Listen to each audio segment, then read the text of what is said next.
समाचार लेकर आपके साथ मैं हूं श्वेता त्रिपाठी।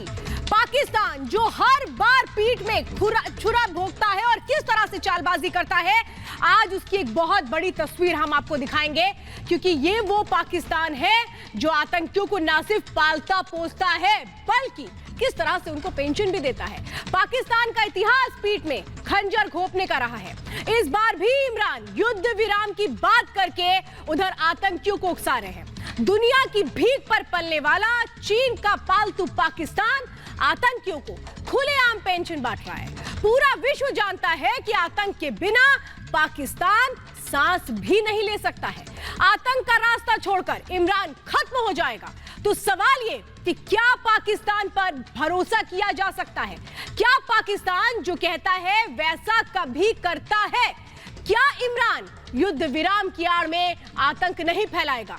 ये ऐसे सवाल हैं जो आजकल हर भारतवासी के मन में बैठ रहे हैं, क्योंकि आतंक नीति पर चलता है पाकिस्तान। आज हमारे साथ आतंक प्रेमी इमरान पर करिए 5 का प्रहार।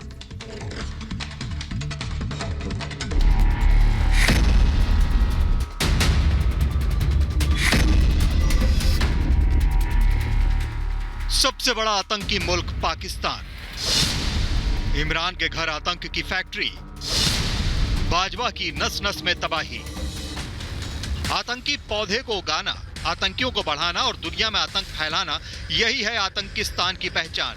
पूरी दुनिया आर्थिक तरक्की के बारे में सोचती है, मगर इमरान खान आतंकी फसल लगाते हैं। इमरान का दो मुहापन फिर सामने आया है। एक हफ्ते पहले पाकिस्तान ने भारत के साथ DGMO स्तर की बातचीत में सीमा पर युद्ध विराम का समझौता किया। कहा हम सीज फायर का उल्लंघन नहीं करेंगे, मगर दूसरी तरफ इमरान ने आतंकियों से धमकी भरी चिट्ठी लिखवाई। इसका मजमून समझिए। 25 फरवरी को गजवात उल हिंद ने धमकी देते हुए लिखा, हम युद्ध विराम की कड़ी निंदा करते हैं, कश्मीर घाटी में जिहाद करते रहेंगे और कोई युद्ध विराम हमें रोक नहीं सकता। पाकिस्तान हमेशा पीठ पर छुरा घोंपता रहा है। करगिल से लेकर उरी हमले तक पाकिस्तानी खंजर दुनिया देख चुकी है।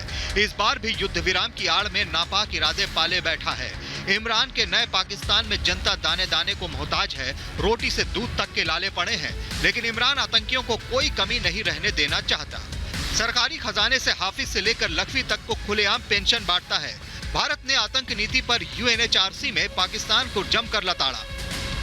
The members of this council are well aware that Pakistan has provided pensions to dreaded enlisted terrorists out of state funds and has the dubious distinction of hosting the largest number of terrorists proscribed by the United Nations. Pakistani leaders have admitted the fact that it has become a factory for producing terror. कहते हैं बोए पेड़ बबूल का तो आम कहां से होए। पाकिस्तान आतंकी बबूल और नागफनी एक साथ उगा रहा है। आतंक के बिना इमरान जी नहीं सकता है, पाकिस्तान चल नहीं सकता। तबाही का हाईवे तैयार कर दुनिया में आतंक सप्लाई करता है। आज दो मुहे इमरान पर करिए 5 का प्रहार। तो 5 के प्रहार में आज हम ये समझने की कोशिश करेंगे कि आखिर पाकिस्तान की क्या मजबूरी ऐसी है कि पेंशन बांट रहा है। जिस देश में खाने को नहीं है, जिस देश की आवाम परेशान है, वहां आतंकियों को पाला पोसा जाता है और पेंशन दी जाती है। हमारे साथ खास मेहमानों का पैनल इस वक्त जुड़ चुका है। हमारे साथ इस वक्त मेजर गौरव आर्या जुड़ चुके हैं, सीनियर कंसल्टिंग एडिटर है strategic affair Republic media network के। सर, स्वागत है आपका। इसके अलावा हमारे साथ पूरा एक गेस्ट पैनल है। इस वक्त आप देख रहे हैं हमारे साथ बीजेपी से प्रेम शुक्ला जी है। सर, स्वागत है आपका। हमारे साथ मेजर जनरल GD बख्शी जी है। सर, आपका भी स्वागत है। और हमारे साथ डॉक्टर शैलेंद्र सिंह है, defence and international affairs analyst. Sir, आपका भी स्वागत है। और पाकिस्तान से आप देख रहे हैं यहाँ पर कमर चीमा जुड़ चुके हैं। स्वागत है आपका कमर चीमा जी। हामिद खान हमारे साथ जुड़े हुए हैं और इस वक्त हमारे साथ मरिया इकबाल तराना हमारे साथ जुड़ी हुई है। जरा मैं डिबेट की शुरुआत करना चाहती हूँ कमर चीमा जी आपसे और GD बख्शी सर आपसे। कमर चीमा जी, मुझे बताइए ऐसी क्या मजबूरी आ गई कि अब आप पेंशन देने पर उतारू हो गए आतंकियों को?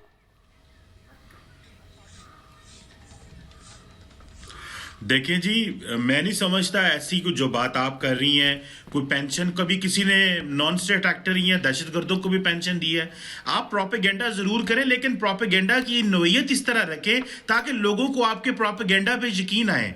और आपको सेलिब्रेट करना चाहिए कि पाकिस्तान और भारत ने LOC के ऊपर सीज फायर एग्रीमेंट किया है। ये जो 2003 का सीज फायर एग्रीमेंट फॉर्मलाइज हुआ है, इसको सेलिब्रेट करें। Let's give piece a chance और अमन की बात करें। हाँ, अगर आपने दुश्मनी करनी है हमारे साथ, वो भी कर लीजिएगा, लेकिन अगर दोनों मुल्कों की अफवाज ने और पॉलिटिकल लीडरशिप ने एक लॉन्ग टर्म फैसला किया है तो उस फैसले को रिस्पेक्ट करें और उस पर देखें आइंदा मुस्तकबिल में कमर क्या चीमा होता है। साहब, आपको लगता है ये रिस्पेक्ट जैसे शब्द आपके मुंह से अच्छे लगते हैं?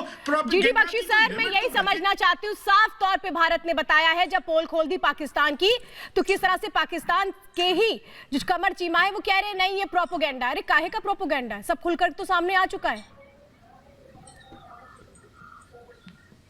देखिए साहब, पाकिस्तान और भारत में एक सिमिलैरिटी है और वो सिमिलैरिटी है आईटी। इंडिया जो है वो जो इंफॉर्मेशन टेक्नोलॉजी का एक्सपोर्ट करके हमारी इकोनॉमी इन हाइट्स पे पहुंची। पाकिस्तान का एक्सपोर्ट भी आईटी है, लेकिन फर्क यह है कि यह है इंटरनेशनल टेररिज्म। आईटी मतलब दुनिया भर में कहीं भी आतंकवाद का फसाद हो, कहीं भी कोई आतंकवादी स्ट्राइक हो, उसके तार सीधे और सीधे आपको पाकिस्तान से जुड़े मिलेंगे। पाकिस्तान का जो मदरसा बेल्ट है, North West Frontier Province, Quetta, Sindh तक जो जाती है नीचे तक, वो एक इन्होंने फैक्ट्री खोल रखी है मदरसों की और टेररिस्ट पैदा करने की। प्राइमरी एक्सपोर्ट है पाकिस्तान का। Pakistan uses terrorism as an instrument of state policy, यानी पाकिस्तान अपने जो ऑफिशियल पॉलिसी टूल के तौर पर टेररिस्ट को इस्तेमाल करता है। जब तक ये टेररिज्म से अपना पल्ला नहीं झाड़ेगा, अपना नाता रिश्ता नहीं तोड़ेगा, ये जो डीप स्टेट इसने पाल रखी है, Pakistan can never be a normal nation state. Pakistan से शांति होना असंभव है। सारी जो फायरिंग होती है लाइन ऑफ कंट्रोल पे क्यों होती है? क्योंकि पाकिस्तान इन्फिल्ट्रेट कराने की कोशिश करता है जो इनके भाड़े के पिट्ठू जो टेररिस्ट हैं, उनको कवरिंग फायर देने के लिए पाकिस्तान की फौज हमारे पोस्टों का सर दबाने की कोशिश करती है। फायर खुलता है, एस्केलेट होता है। बड़ी खुशी की बात है कि अभी जो है डीजीएमओज ने बातचीत की है, लेकिन ये ऐसे ही बातचीत नहीं हुई। पिछले साल चीन उतरा था मैदान में कि पाकिस्तान का जोश ठंडा पड़ रहा है, कश्मीर में जीडी बख्शी सर, यही तो समस्या है ना, चाहे कमर चीमा हो या हामिद जी हो, इनको जमाने की वो रंगत नजर ही नहीं आती। और इसीलिए तो मैं कहूंगी इनके लिए कि बदल गई है रंगत जमाने की। अब वही लोग अनजान लगते हैं जो बहुत कुछ जानते हैं। हामिद साहब, इतना कुछ तो आप भी जानते होंगे कि आतंकी आपकी जमीन पर हैं और उनको आप पाल पोस रहे हैं। आपकी आवाम टमाटर, गेहूं, चावल सबके लिए परेशान है, लेकिन वही पैसा आप लोग देते हैं आतंकियों को। क्या ऐसी क्या मजबूरी है? जी, मैं सिर्फ 2 मिनट लूंगा आपसे। अच्छा, बात यह है कि ये जो आप सारी आतंक की बात कर रहे हैं और आतंकवाद की बात कर रहे हैं, आप मुझे लग रहा था कि जहां जहां पाकिस्तान का नाम ले रही हैं वहां वहां इंडिया बोलना था आपने। इंडिया है जो पाकिस्तान में टेररिज्म लाता है, इंडिया है जो अफगानिस्तान में ट्रेनिंग कैंप्स चलाता है और जो पाकिस्तान में आके इन्फिल्ट्रेट करते हैं, इंडिया है जो कुलभूषण यादव भेजता है और फिर हम पकड़ते हैं, फिर हम उसको अंदर करते हैं, फिर हम उसको मौत की सजा देते हैं। अच्छा, उसके बाद क्या होता है कि हम जब बात करते हैं अमन की, तो हम अमन की बात दिल से करते हैं। आप बगल में छुरी, अमन की बात मुझे लगता है मुझे गौरव आ रहा है, अमन की बात दिल से नहीं दिमाग से करते हैं और मुंह में और वो दिमाग आतंकी चलाते हैं। एक मिनट, मैं एक मिनट सर, एक मिनट सर, आप बात रिपीट कर रहे हैं। एक मिनट सर, आपके 2 मिनट पूरे हो गए हामिद साहब, पूरे हो गए आपके 2 मिनट। मुझे गौरव आ रहा है, आपको जवाब दे रहे हैं। हामिद साहब एक मिनट बात सुन लें सर, बात सुन लें, आपको चोट भी पहुंचेगी मेरी बात सुन के, और जिसके लिए मैं एडवांस में आपसे माफी भी चाहता हूं सर। 2019, 2020 और फिर रेपिटेशन 2020 दिसंबर में ज़कीउर रहमान लखवी के लिए पाकिस्तान ने एक फॉर्मल चिट्ठी लिखी थी यूनाइटेड नेशन सिक्योरिटी काउंसिल को कि सर 1.5 लाख रुपए पर मंथ यानी प्रति माह इसको पेंशन दे दी जाए ज़कीउर रहमान लखवी के लिए सर, जो डेजिग्नेटेड टेररिस्ट है। क्या पाकिस्तान ने वो रिक्वेस्ट लेटर लिखा था? अच्छा, हम एक इसका जवाब दे दूं मैं, मेजर गौरव आर्या। आप देखिए कि पाकिस्तान ने वो भी यूनाइटेड नेशन का प्लेटफॉर्म यूज किया और उसमें प्रभु ये था कि ह्यूमैनिटेरियन ग्राउंड्स के ऊपर था, उस पर कोई ह्यूमैनिटेरियन ग्राउंड्स के ऊपर सर एक मिनट हुजूर, मैं सिर्फ आपसे एक सवाल पूछ रहा हूं हुजूर।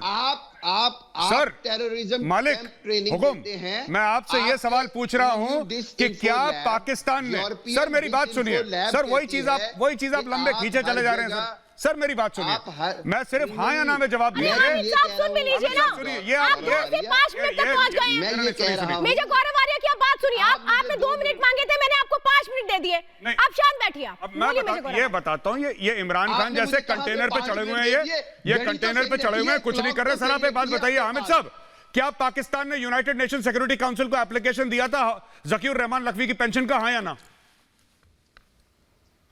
मेरी आप बात समझिए हुजूर वाला, हाँ या ना बता दीजिए कि क्या पाकिस्तान ने गुहार लगाई थी यूनाइटेड नेशन से कि खतरनाक आतंकवादी ज़कीउर रहमान लखवी को पेंशन देनी चाहिए कि नहीं? मैं झूठ कह रहा हूं कि सच कह रहा हूं सर, ये बात बता दीजिए, बाद में चुप हो जाऊंगा। ज़कीउर रहमान लखवी को खतरनाक कहें, आप ज़कीउर रहमान, अरे हुजूर आपने यूनाइटेड नेशन से गुहार लगाई थी कि नहीं? हुजूर आपने यूनाइटेड नेशन से 1.5 लाख रुपए पर मंथ की गुहार लगाई थी कि नहीं? अमेरिका में अरे हुजूर आप सवाल का जवाब नहीं दे रहे, आप सवाल का जवाब नहीं दे रहे सर। आपने क्या पेंशन के बारे में रिक्वेस्ट करा था यूनाइटेड नेशंस को? ज़कीउर रहमान लखवी को कर दो। अरे साहब, मेक्सिको के टेररिस्टों को भी सर मेक्सिको मत जाइए, मेक्सिको मत जाइए, मैं आपसे सिर्फ ये कह रहा हूं कि क्या पाकिस्तान ने यूनाइटेड नेशंस को रिक्वेस्ट करी थी, गुहार लगाई थी कि खतरनाक आतंकवादी ज़कीउर रहमान लखवी को हम पेंशन देना चाहते हैं, आप हमें परमिशन दीजिए पेंशन देने की? क्या ये बात हुई थी कि नहीं सर? हाँ या ना में जवाब दे दीजिए ना अमित साहब, बात एक समझ जुबान क्यों लड़खड़ा रही है? सर आपकी मिनिस्ट्री ऑफ एक्सटर्नल अफेयर्स ने एक औपचारिक तौर से चिट्ठी दी थी यूनाइटेड नेशंस को। मेजर गौरव आर्या आपसे एक सीधा सवाल पूछ रहे हैं, हाँ या ना में जवाब दीजिए ना। नहीं, ये जुबान इतनी लड़खड़ा क्यों रही है आपकी? आप इधर उधर की बात क्यों कर रहे हैं? मेक्सिको की आप समझिए, इसकी ना है, अगर आप मुझसे पूछे तो ये ना है, ना है, ठीक है ना है। अभी मैं सुनाती हूँ आपको, वो स्टेटमेंट भी सुनाती हूँ। एक मिनट, एक सेकंड रुक जाओ। अगली बात सुन लीजिए, अगली बात सुन लीजिए। जब आप UNHRC की बात करते हैं तो पाकिस्तान की उस रिपोर्ट की बात कीजिए जो पाकिस्तान ने डोजियर दिया है यूनाइटेड नेशन को कि इंडिया किस तरह टेररिज्म पाकिस्तान एक मिनट मैं आपको एक बात बताता हूं, ये जो अलिफ लैला की कहानी आप लोग सुनाते हैं ना सर, ये जो अलिफ लैला की कहानी सुनाते हैं ना डोजियर, एक तो आपका DGISPR झूठा एक नंबर का। बाबर इफ्तिकार ने क्या बोला वहां पे? बाबर इफ्तिकार ये कहता है कि हिमाचल प्रदेश में 20 कैंप है, हरियाणा में 50 कैंप है, यूपी में इतने कैंप है। कोई लोकेशन बताई, कोई ग्रिड रेफरेंस दिया, कोई बोला कि इस जगह मोटी मोटी बात करके छोड़ दिया, फिर बोला ये हमारा डोजियर है। सर पूरी प्रेस कॉन्फ्रेंस देखी है और मैंने वो भी 1.5 घंटे की प्रेस कॉन्फ्रेंस सुनी है जहां पे आपके बाबर इफ्तिकार साहब, DGISPR major general Babar Iftikhar ये कह रहे हैं कि साहब हमने अपने फौजी अफसरों के ऊपर एक्शन लिया है क्योंकि उन्होंने एहसानुल्लाह एहसान को भागने दिया। सुनिए साहब, ये जो डोजियर वोजियर आपका पता है डोजियर क्यों यूनाइटेड नेशन बाहर फेंक देती है? उसके अंदर पूरी अलिफ लैला की कहानी है। आपने लोकेशन दिया उसका, बस हरियाणा में 30, उत्तर प्रदेश में 50। थैंक गॉड इन्होंने तमिलनाडु में 100 नहीं बोला, वरना बोल भी देते ये लोग। गौरव, आप अपनी पब्लिक को सच नहीं बताते। अरे आप अपनी पब्लिक को एक मिनट, मैं आप कहते हो ना कि हम अपनी पब्लिक को सच नहीं बताते। ये ऐसे मुल्क का बाशिंदा बोल रहा है जो 15 दिसंबर 1971 को ये बोल रहा था कि जो जंग है इस पाकिस्तान की हम जीत चुके हैं। इनके डॉन न्यूज़पेपर की हेडलाइन पे छपा था कि 15 दिसंबर को हेडलाइन थी कि हम लोग जंग जीत रहे हैं और 16 तारीख को इन्होंने हथियार डाल दिए। हमसे कहते हैं हम झूठ बोल रहे हैं। ऐसे ही होता है हुजूर, ऐसे नहीं होना चाहिए। ऐसे क्या होता है? ऐसे झूठ नहीं बोलना चाहिए सर। आप कहते हैं ऐसे ही होता है। नहीं हामिद जी, जरा मुझे ये बताइए ऐसे क्या होता है? 50 साल में नहीं क्या होता है? अभी आप कह रहे हैं ऐसे ही होता है, क्या ऐसे ही होता है? आतंकियों को पालना या पेंशन देना? हामिद साहब, आप कह रहे हैं ऐसे ही होता है क्या? आतंकियों को पेंशन देना और या फिर अपनी जमीन दे देना, नहीं, अपनी आवाम को कंगाल करके आतंकियों की जेब भरना, ऐसे ही होता है। पाकिस्तान में ऐसे ही होता है ना? नहीं, पाकिस्तान में मरिया, पाकिस्तान में ऐसे ही होता है। हामिद जी को बोल रहे हैं हम। हाँ, पाक मान गए, चलिए मान तो लिया आपने, पाकिस्तान में ऐसे ही होता है। और आतंकी आपका मुझे लगता है इलाज भी करेंगे। मरिया, अब क्या पाकिस्तान इंतजार कर रहा है कि आतंकी इलाज कर दे? जरा अपनी टीवी का वॉल्यूम कम करिए मरिया, वरना आपको मेरी आवाज दोबारा सुनाई पड़ेगी और मेरा सवाल नहीं सुन पाएंगी। बोलिए मरिया। की आवाज आ रही है, तो आप बहुत शाउट कर रही है। मेरा ख्याल है थोड़ा सा काम डाउन होने की जरूरत है। मैंने तो अपनी क्लास टीचर को भी कभी अलाउ नहीं किया इतना शाउट करने के लिए। तो बात आई है तो मैं भी कमर चीमा साहब की तरह यही कहूंगी कि सेलिब्रेशन की बात ही मेरा ख्याल है कि बजाय चीखने झुलाने के इस वक्त पटाखों की आवाज सुननी चाहिए थी। कोई आपकी शब्द बारात होनी चाहिए थी, कोई दिवाली जैसा मौसम होना चाहिए था आपके स्टूडियो में, बजाय ये कि गर्मा गर्मी। हम तो दिवाली मनाते हैं, लेकिन आप कैसे मनाएंगे? सुनिए, अच्छा सुनिए, हंसी मजाक बहुत हुई है, पॉइंट पे आइए जरा। डिबेट में लेना चाहती हूँ, डॉक्टर शैलेंद्र सिंह भी मेरे साथ है। डॉक्टर शैलेंद्र सिंह को भी ले लीजिए आप जरा स्क्रीन पे। मैं चाहती हूँ कि मरिया इकबाल का जवाब डॉक्टर शैलेंद्र सिंह दे। हाँ मरिया बोलिए। हम तो दिवाली मना लेंगे, आप दिवाली मनाने के लिए पैसे कहां से लाएंगे? हम तो मना लेंगे, चलिए बताइए, बोलिए आप। बहुत पैसे हैं, आप अपने पैसों का बचा के रखें, कोई टॉयलेट्स बनाए वहां पर। अभी आपके किसानों का भी बहुत मसला चल रहा है। हमारे पास था टॉयलेट, आप लोग इधर पंजाब से आ रहे हैं, टॉयलेट था हमारे पास। 1947 के बाद ही प्रॉब्लम शुरू हुई है, जब हमारा टॉयलेट अलग हो गया हमसे। उसके पहले बड़ा खासा टॉयलेट था, ठीक है। हमारे पश्चिम की ओर एक बहुत बड़ा टॉयलेट था, लेकिन 1947 के बाद दिक्कत हो गई। 14 अगस्त 1947 के बाद से टॉयलेट की प्रॉब्लम बहुत गंभीर है। हाँ जी, आप सुनिए, आप समझ लीजिए हमारे टॉयलेट की प्रॉब्लम।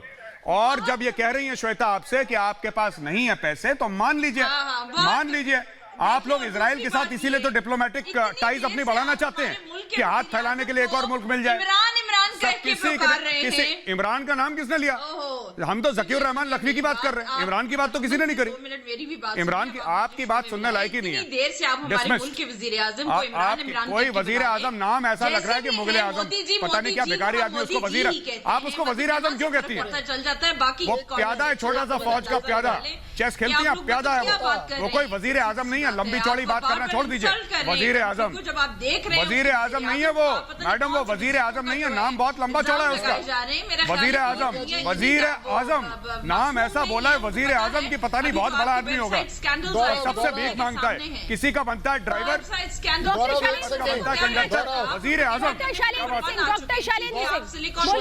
श्वेता एक साहब कह रहे थे कि जीआईटी में आप एक मिनट मारिया जी मेरी बात सुनिए। हाँ बोलिए। आपसे रिक्वेस्ट करूंगा, आप हमारी गेस्ट हैं, ये टॉयलेट से बाहर आइए, टॉयलेट के अंदर मत बैठिए, कम आउट। नंबर 1, कमर चीमा साहब ने, आपने जहां तक सेलिब्रेशंस के बारे में बात करी, यस सेलिब्रेशन जरूर कर रहे हैं हम हमेशा से करते आए हैं। तकलीफ है आपको। मेरे को एक बात समझ नहीं आ रही, ये जो पेंशन से रिलेटेड इस समय जो हमारा डिस्कशन है, ये आप पता नहीं कहां से सेलिब्रेशन में ले गई। आप लोगों ने बड़ा अच्छा काम किया है, मैं आपकी तारीफ करता हूं कि उन अनएम्प्लॉयड टेररिस्ट को आपने एक पेंशन देने की गुजारिश करी है, आप दे रहे हैं। दैट मीन्स एक पाकिस्तान ऊंचे दर्जे पर चढ़ रहा है कि जहां वो एक्नॉलेज करने के लिए राजी है कि टेररिस्ट उनके अपने खास हैं, उनकी जरूरत है कि उन्हें पेंशन दी जाए। लेकिन आपने इसमें जो स्ट्रेटेजिक फेलियर कर दिया अपने लिए कि अब आप ऑफिशियली पैसा देंगी। हमारा आपसे दरखास्त है, कृपया कर FATF के डर से इसको लीगलाइज मत करिए, आप कर नहीं पाएंगे। बिल्कुल सही बात सर आप कह रहे हैं। आपके पास पहले ही पैसा कम है, अब आपका वो एक्सपोज हो जाएगा कि पैसा कहां से आया और कहां गया। So you are doing a strategic failure। बिल्कुल मरिया बोलिए, आप बोलिए। जब शामत आती है, डॉक्टर शैलेंद्र सिंह बिल्कुल सही बात कह रहे हैं। देखिए आपके पास वैसे ही कुछ नहीं है। हाँ श्वेता, उनकी बातें तो बिल्कुल सही है ना, बिल्कुल सही है। आप उनकी बातों को वाकई में अब क्या, नहीं तो मैं आपको मौका तो दे रही हूँ सही बोलने का। अगर उनकी बातें सही नहीं है तो आप गलत साबित कर दीजिए, आप गलत साबित कर दीजिए। नई फाइलें निकाल के ले आते हैं, आप पता नहीं कौन से टेररिस्ट दलदल से बाहर निकालना चाहते हैं। अच्छा आपके मुल्क में टेररिस्ट नहीं है? चलिए मुझे बताइए मरिया, आपके मुल्क में टेररिस्ट नहीं है? डॉक्टर शैलेंद्र सिंह जरा मैं मरिया से 1 to 1 सीधे कर लेती हूँ, मैं सीधे 1 to 1 कर लेती हूँ। मरिया आपके देश में टेररिस्ट नहीं है? आप सब लोगों को नहीं, आपके देश में टेररिस्ट मेहमान है क्या? आप मेहमान नवाजी कर रही है टेररिस्ट की, बोलिए टेररिस्ट है कि नहीं है? कम से कम ये है कि हर जगह यहाँ पे लोगों को टॉयलेट का मसला नहीं है, रात को कोई भूखा नहीं सोता। हमारे हर मेरे ख्याल से 10 किलोमीटर के बाद एक मिनट सुनिए मारिया एक बात सुन ले। मारिया सुनो मेरी बात सुनो। हम भी पाकिस्तानी मीडिया को देखते हैं और किस तरीके से आपकी आवाम बिलख रही है, रो रही है। आपका सुनिए, आपका एक बहुत बड़ा मशहूर टीवी एंकर ये कह रहा है कि एक आलू 40 रुपए का है। तो झूठ मत बोलिए यहाँ पे आके कि हमारी आवाम भूखी नहीं सोती। ये सब नहीं, ये सब झूठी बात। यहाँ पे सुनिए मेरी बात, और ये सुनिए, एक मिनट मैडम, इतना झूठ मत बोलिए, अच्छा नहीं लगता। एक तो पाकिस्तान की रेपुटेशन खराब है, ऊपर से इंटरनेशनल टेलीविजन पे आके आप लोग झूठ बोलते हैं। एक आलू 40 रुपए का है, एक आलू पाकिस्तान में। एक सेब है 120 125 रुपए का, और अंडे 300 रुपए। डॉक्टर शाहिद मसूद आपका टीवी पे आते हैं। डॉक्टर शाहिद मसूद का स्टेटमेंट देखिए आप यूट्यूब पे, तो झूठी बातें मत करिए। पहली बात कि कोई भूखा नहीं सोता। यहाँ पे आप टेढ़ी हो गई मेरी बात, आप ये क्यों टेढ़ी हो रही हैं? क्या प्रॉब्लम? आप मैडम एक मिनट, आप डरिए मत। नहीं शायद मसूद सबसे पहले आपको घबराना नहीं है मैडम, सबसे पहले आपको घबराना नहीं है, आपको घबराना नहीं है कि मेजर सामने आ गया, आपकी दुनिया टेढ़ी हो गई, आपको घबराना नहीं है मैडम। अब सुनिए, डॉक्टर शाहिद मसूद का स्टेटमेंट है, आप जाके देख सकती हैं। डॉक्टर शाहिद मसूद कहते हैं कि एक आलू, 1 किलो आलू नहीं, एक सिंगल आलू 40 रुपए का बिक रहा है पाकिस्तान में। आप कह रही हैं लोग भूखे नहीं सोते, क्यों झूठ बोल रही हैं मैडम? किससे झूठ बोल रही हैं आप? हमें कुछ नहीं पता, हमें कुछ नहीं पता है ना। मारिया जी क्या अमीर लोग हैं, वो जाके बाहर बैठे हुए। मुझे नहीं कुछ समझ में आ रहा, बोल क्या रही हैं? आप जल्दी से अपनी बात पूरी करें, फिर मुझे कमर चीमा और प्रेम शुक्ला जी के पास भी जाना है। 3-4 लोग बोल रहे हैं। आप बोलिए, लेकिन बात आपकी बात सॉलिड करिएगा। ये बेतुकी बात नहीं सुनेंगे। ये बिल्कुल गैर संजीदा महिला हैं, ये बिल्कुल गैर संजीदा हैं, मेरी कहानी भी किसी ये बिल्कुल गैर संजीदा हैं। आप कहानी तो सुना रही हैं, चंपक की कहानी, चंदा मामा, यही तो कर रही हैं आप। अलिफ लैला की स्टोरी है सबके साथ। प्रेम शुक्ला जी को जरा मैं ले रही हूँ। प्रेम शुक्ला जी, कोई बात नहीं है, यहाँ पर जो बैठे हैं, ये मरिया हो या चीमा हो, ये कह रहे नहीं हम तो पेंशन दे ही नहीं रहे। अरे खुल करके भारत ने इनकी पोल खोल कर दी है कि इनकी आवाम परेशान है, त्रस्त है, खाने के लिए मोहताज है, और ये किसका पेट पाल रहा है? आतंकियों का। बंद किया जा रहा है। मारिया, मैंने आपसे सवाल नहीं किया, मैंने हमारे यहाँ जो बीजेपी के स्पोक्सपर्सन है उनसे सवाल किया है। देखिए श्वेता जी, इनके हिसाब से तो इनके यहाँ आतंकवादी को प्रायोजित ही नहीं करते। ये तो कहते हमारे यहाँ आतंकवादियों कोई कैंप ही नहीं है। ये तो कहते थे ओसामा बिन लादेन हमारे यहाँ नहीं रहता। ये कहते दाऊद इब्राहिम हमारे यहाँ नहीं हुआ करता है। ये कहा करता है कि भाई इनके हिसाब से हाफिज सईद जो है वो तो वेलफेयर का काम करता है, लोगों की गरीबों की सेवा करता हो, तो आतंकवादी ही नहीं है। इनके हिसाब जो है सलाउद्दीन, वो आतंकवादी ही नहीं है। पाकिस्तान में कौन आतंकवादी भाई उनके हिसाब से? पाकिस्तान अपने आप में आतंकवादियों का ही देश है। आतंकवाद के अलावा इन्होंने इनके पास निर्यात करने के लिए क्या है? पाकिस्तान किस लिए जाना? बोलिए चीमा जी। हाँ, निकनेम ही इनका आतंकिस्तान है। सही बोला सर, आतंकवादियों का निर्यात करता है। इसके अलावा पाकिस्तान की ख्याति किस बात के लिए बता दीजिए। बोलिए पाकिस्तान में क्या है जो निर्यात? मारिया, आप क्या प्रवक्ता है क्या चीमा जी? जो कह रही है चीमा जी को बोलने दीजिए। टेक्नोलॉजी का हब है पाकिस्तान। क्या है मुझे बताइए कमर चीमा, बताइए आप क्या प्रोडक्शन होता है, क्या करते हैं आप? पाकिस्तान प्रेम शुक्ला जी पूछ रहे हैं, बता दीजिए। हमारे यहाँ जिस तरह से मेजर गौरव आर्या, जनरल जीडी बख्शी, आदरणीय शैलेंद्र सिंह, ऐसे हमारे पास डेकोरेटेड ऑफिसर्स हैं जिनका डेकोरेशन कमर चीमा क्या है? का वॉर लड़े हैं, हाफिज सईद, मसूद अजहर, है ना? पाकिस्तान को बुरी तरह आपकी शान में हाफिज सईद, मसूद अजहर शरणागत करने के लिए मजबूर किया है। इनका क्या है भाई? हाँ चीमा जी बोल दीजिए। हाँ बोलिए हाफिज सईद है आपके पास, मौका देंगी तो बोलूंगा। हाँ बिल्कुल मौका। एक बंदे के ऊपर यूएन सिक्योरिटी काउंसिल रेजोल्यूशन है, वो बंदा कहता है जी कि मेरे पास मेरा जाती पैसा है, मैं जेल में हूं पर मैं वो पैसा इस्तेमाल करना चाहता हूं। वो अदालत से रुजू करता है, अदालत कहती है कि ये हमारे में प्रीव्यू में नहीं आता क्योंकि आपके ऊपर यूएनएससी सैंक्शंस लगी हुई है, तो आप उनसे कांटेक्ट करें। अब वो बंदा डायरेक्ट यूएनएससी को लेटर तो नहीं लिख सकता, वो लेटर तो हुकूमतों से जाते हैं। अगर यूएनएससी में एक लेटर गया है कि एक शख्स का अपना जाती पैसा है, उसको फैसिलिटेट कर रहा है, जाती पैसा आता कहां से? उसको मैं जो आपसे समझना चाहती हूँ, जो जाती पैसा अपना पैसे की बात करें, वो आता कहां से? उसका सोर्स भी तो बताएंगे। बंदा जो है कौन है? एक मिनट मैं बता देता हूँ।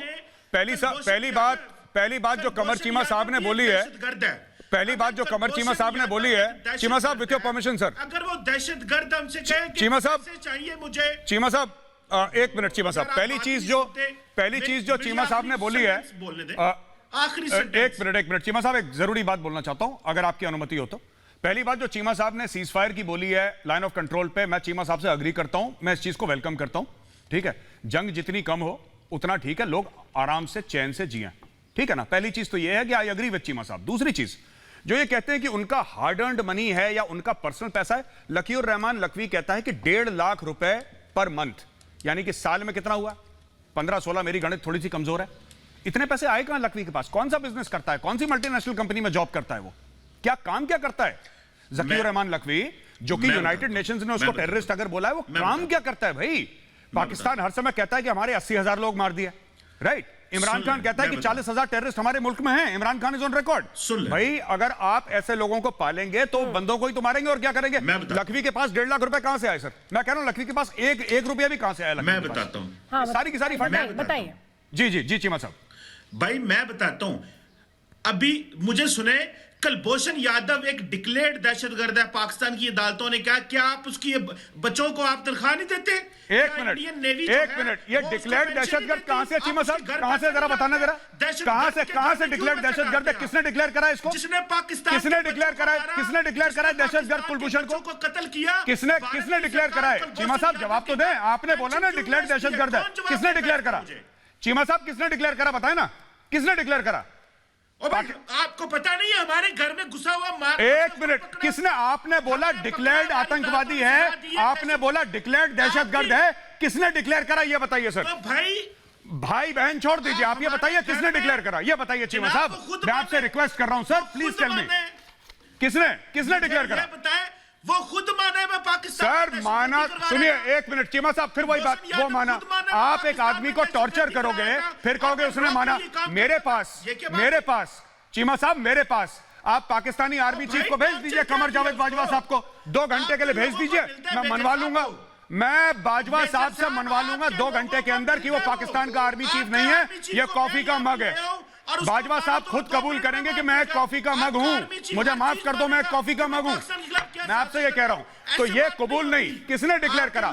क्या आप उसको सिविल कोर्ट पे ले गए पाकिस्तान की? आप नहीं ले गए चीमा साहब, रिप्रेजेंटेटिव नहीं दिया सर उसको बात रखने के लिए। आप उसको सिविल कोर्ट में नहीं ले गए, आप मिलिट्री कोर्ट में ले गए। मिलिट्री कोर्ट ने रातों रात उसको डेथ पेनल्टी सुनाई है, रातों रात। आपके पास कोई प्रूफ नहीं था।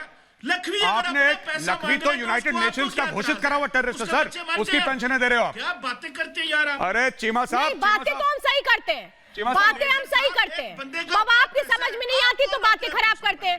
इंटरनेशनल कोर्ट ऑफ जस्टिस ने क्या बोला था?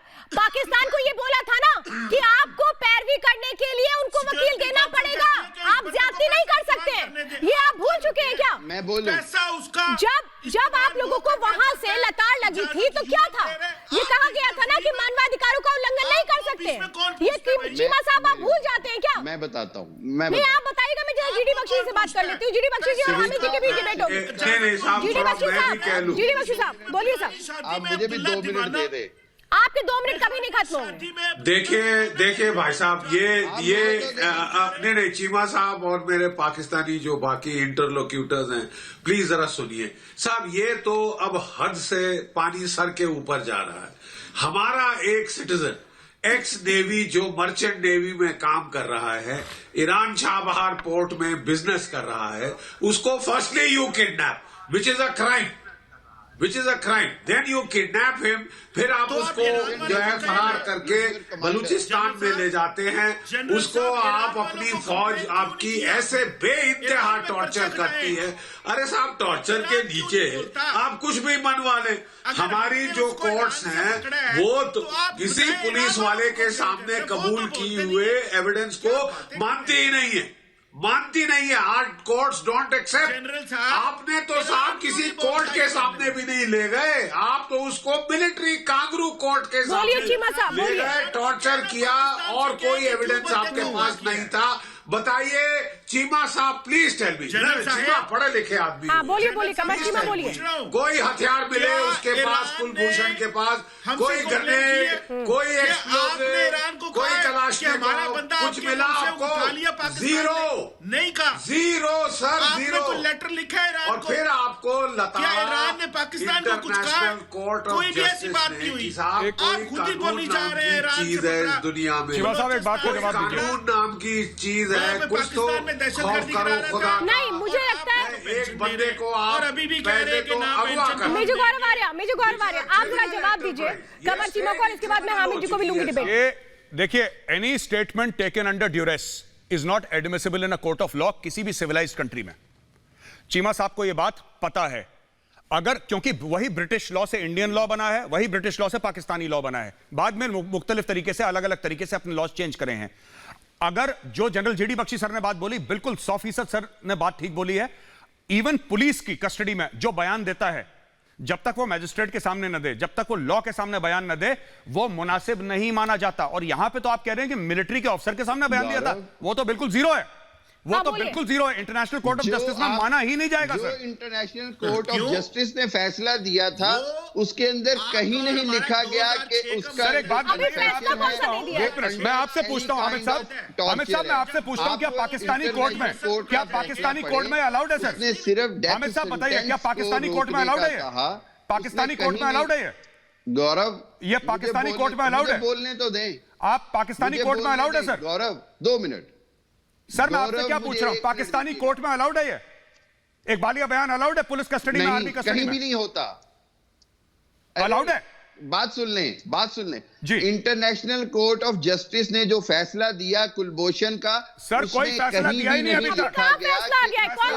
सर अपने आप मत बोलिए, कोई फैसला नहीं दिया अभी तक। उस पर कहीं नहीं लिखा गया। आप लोग क्यों झूठ बोलते हैं सर ऐसा? गौरव आप एक बात बताइए, पाकिस्तानी लॉ में कॉपी मांगते हैं ना, कॉपी दीजिए ना, कॉपी दीजिए मुझे। कहीं लिखा हुआ? अच्छा आपने कॉपी पढ़ी है, आप क्या है लिखा है? ये फैसला आया कब? टार्चर किया गया? नहीं, ये फैसला आया कब मुझे बताइए। नहीं लिखा गया। नहीं, फैसला कब आ गया? अच्छा आप फैसला, मैं तो पूछ रही हूँ ना, दीजिए। I was in Europe. उन्होंने साफ तौर पे कहा है कि आप फांसी नहीं दे सकते हैं। मैंने खुद उसको, sir you can be on the moon on that day, does not matter. मैं आपसे ये पूछ रहा हूँ, क्या आपने इंटरनेशनल कोर्ट ऑफ जस्टिस के सामने कुलभूषण को पेश करा सर? कुलभूषण को मांगा ही नहीं इंटरनेशनल कोर्ट ऑफ जस्टिस। नहीं सुनिए, एक मिनट। तो जब उसका सर, जब उसका यूरोप में मेडिकल एग्जामिनेशन नहीं हुआ, जब उसका यूरोप में मेडिकल एग्जामिनेशन नहीं हुआ, तो आप कैसे कह सकते हैं कि टॉर्चर नहीं हुआ? Sir that was not required. एक मिनट सर, ये पता नहीं, सुनिए, कैंगरू कोर्ट की बात मत करिए हामिद साहब। छोटी सी बात है, क्या पाकिस्तानी कोर्ट में, सर एक बात सुनिए, क्या पाकिस्तान और ना ही ये ध्यान भटकाने वाली बात है। जब हमने आपसे सीधे पूछ लिया कि आपने अपने आतंकियों को पेंशन क्यों दी, तो आप ध्यान भटकाने लगे। यही तो पाकिस्तान की कोशिश है ना। फैसले का यूएनएचआरसी में साफ तौर पे यही कहा गया है कि पाकिस्तान ध्यान भटकाने के लिए भी कश्मीर का मुद्दा लेकर आता है, और यहाँ बैठकर टीवी डिबेट्स में भी आप लोग यही करते हैं। आप लोग यही करते हैं। जब आपसे सीधा सवाल करते हैं हामिद साहब, अब मुझे ऐसा लगता है कि आप पटरी पर आ जाइए। मैं सीधा सवाल कर रही हूँ, हाफिज सईद आप क्या है या नहीं है? दाऊद इब्राहिम आप क्या है या नहीं है? मुझे हाँ या ना में जवाब दीजिएगा। 2 मिनट का रोना मत रोइएगा। हाफिज सईद के ऊपर जो हमारी अदालतें हैं वो कार्रवाई कर, मरिया आप बड़ा हंस रही हैं। चलिए आपको हंसने का मौका दे देती हूँ। मैं डॉक्टर शैलेंद्र सिंह और मरिया के बीच डिबेट इस वक्त चाहती हूँ। अरे आपकी बात कभी नहीं खत्म होगी, आपकी बात कभी नहीं खत्म होगी। बेतुका बात का मैं बेतुकी बातें नहीं सुनने के लिए बैठी हूँ। हाफिज सईद, मसूद अजहर, दाऊद इब्राहिम, आप इस जमीन पर पल पोस रहे हैं या नहीं? मुझे क्लियर बोलिए। मारिया बोलिए, और जवाब आपको देंगे डॉक्टर शैलेंद्र सिंह। अगर है भी तो आप सबूत लेकर आए, सबूत से बात करें, सबूत के बगैर बात मत करें। सबूत ही तो दिए परसों आपको 53 के। लीजिए सबूत, लीजिए सबूत तो आपका विदेश मंत्रालय दे रहा है। ये लीजिए सबूत। नहीं, एक मिनट में जो करा मारिया, ये सबूत आपके विदेश मंत्रालय ने ये सबूत दिया है। ठीक है, आपके विदेश मंत्रालय ने सबूत दिया है। 53 आतंकी, 40 आतंकी संगठन होना चाहिए। मेजर गौरव वाले परसों तो हमने सबूत दिए। देखिए मारिया आपको सबूत चाहिए ना? मारिया आपको सबूत चाहिए ना? सुनिए, साफ सीधी बात है मारिया, जब अगली बार पाकिस्तान में मस्जिद में बम फटेगा और इनोसेंट लोग बेगुनाह मारे जाएंगे, तो ये जो मुस्कुराहट है ना आपकी कोलगेट वाली, ये चेहरे से हट जाएगी, समझे? जो पाकिस्तान में मस्जिदों में ब्लास्ट होते हैं, तब आप बोलिएगा सबूत लाओ, तब मांगना सबूत। बड़े खुदा ना खास्ता नहीं होता है पाकिस्तान में, इसमें खुदा भी कुछ नहीं कर सकता। खुदा ना खास्ता नहीं, ये खुदा ना खास्ता नहीं होता। जब पाल के रखोगे ना सांप, तो सांप काटेगा मारिया, सांप काटेगा आपको। जब आपके स्कूलों पे हमला होगा, जैसे एटीएस पेशावर में हुआ था, जहाँ पे 130 बेगुनाह बच्चे मारे गए थे, तब आपकी रूह नहीं कांपी, तब आपकी रूह नहीं कांपी। जिस दिन आपके मस्जिदों में ब्लास्ट होता है, जब वहां पे शिया मारे जाते हैं, तब आपकी रूह नहीं कांपी जाती। जब बलोचिस्तान में किलिंग होती है, तब आपकी रूह नहीं कांपती। और आप हमसे कहती हैं कि प्रूफ लेकर आओ। हम प्रूफ नहीं देंगे, प्रूफ आपके पाले हुए सांप आपके मस्जिदों में देंगे। जब वहां पे बम फटेंगे मारिया, जब वहां से लाशें निकलेंगी, जब वहां से लाशें निकलेंगी, तब मेजर गौरवारिया को फोन करना और उससे बोलना कि सर मुझे आज सबूत मिल गया है, आज मारिया को सबूत और सबूत चाहिए ना, वहीं पे सबूत मिलेगा। और पालो साहब, अभी भी जुडिशरी और डेमोक्रेसी जिंदा है। अरे आपकी मुस्कुराहट पे हमें ऐतराज थोड़ी ना है, आपकी मुस्कुराहट पे हमें ऐतराज नहीं है। आपकी मुस्कुराने की वजह बहुत बेकार है। सुनिए मेरी बात मारिया, मैंने बड़ा क्लियर पूछा आपसे, और आपसे यहाँ पर डॉक्टर शैलेंद्र सिंह भी बोल रहे हैं। डॉक्टर शैलेंद्र सिंह पूछिए सर, और आपकी ये रोने धोने आतंकियों की बात पर ये चुप क्यों हो जाते हैं और गुमराह क्यों करते हैं लोगों? बहुत बेहतर है कि लोग डॉक्टर शैलेंद्र सिंह को लीजिए। और आप जी तो मेरे ख्याल है कि ये तो कार्टून के लेवल के ऊपर ये ऐसे प्रोग्राम्स में लोग आप पता है मारिया, आप कार्टून नेटवर्क देखती है, ठीक है ठीक है, देखिए कार्टून नेटवर्क। सुनिए आपको हमारे यहाँ जो डॉक्टर शैलेंद्र सिंह है वो आपको जवाब दे रहे हैं। सुनिए जुडिशरी अभी भी जिंदा है, डेमोक्रेसी अभी भी कहीं करवट ले रही है। आप लोग अच्छा काम कर रहे हो, आपको जाधव को रिलीज करना पड़ेगा। आप सब लोग इसकी डिमांड करें, क्योंकि सच्चाई, ईमानदारी और न्याय की जीत होना बहुत जरूरी है। पाकिस्तान हो, हिंदुस्तान हो, पूरे वर्ल्ड में कहीं पर भी हो। बिल्कुल सही बात बोली सर। बोलिए आप मारिया, बोलिए। चाहता हूँ हाँ आप चाह लीजिए, चाह लीजिए, चाह लीजिए, चाह लीजिए। क्या चाहते हैं? आपकी चाहते नहीं पूरी होती है, प्रॉब्लम तो यही है ना। आपकी चाहतों की फहरिस्त शायद आतंकी पूरी करें। बताइए क्या चाहते हैं आप? फिर बोलना शुरू हो गई है, आप फिर बोलना शुरू हो गई। बोले बोले बोले, आप मेरे ख्याल से ज्यादा बोले, आपका बोलने का दिन है बहुत। हाँ बोलिए हामिद साहब। हामिद साहब आपको चुप रहने के लिए बोल रही हैं वो। देखिए आप हेलो मारिया कह रही है, आपने इस पूरे डिबेट में हामिद साहब, आपने इस पूरे डिबेट में सिर्फ 3 अल्फाजों का इस्तेमाल किया है। सुन लीजिए, 2 मिनट का वक्त दे दीजिए, मुझे कुछ बोलना है। और अब तक अपनी बात आप पूरी नहीं कर पाए। यही तो नहीं समझ में आता कि पाकिस्तान कहता क्या है, करता क्या और सोचता क्या है। और इसीलिए तो आपको बोलते हैं गुमराह देश, आतंकिस्तान। ठीक सर, तो आतंकी आपको मुबारक हो, और आतंकियों को टिकट तो जहन्नम भारत देता रहेगा। मेरे साथ 5 को प्रहार में जुड़ने के लिए आप सभी खास मेहमानों का बहुत बहुत धन्यवाद।